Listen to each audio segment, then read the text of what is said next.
Saudara, Polresta Sorong Kota membongkar praktik aborsi di Jalan Frans Kaisepo, Kota Sorong. Dari hasil pengungkapan ini, polisi menangkap 2 orang yang diduga terlibat dalam praktik aborsi ini.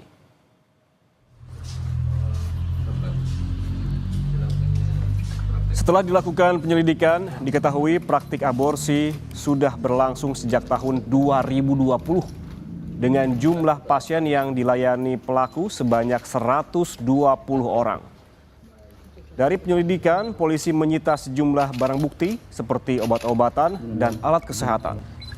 Polisi juga menemukan 2 janin yang dikubur di sekitar rumah tempat praktik aborsi.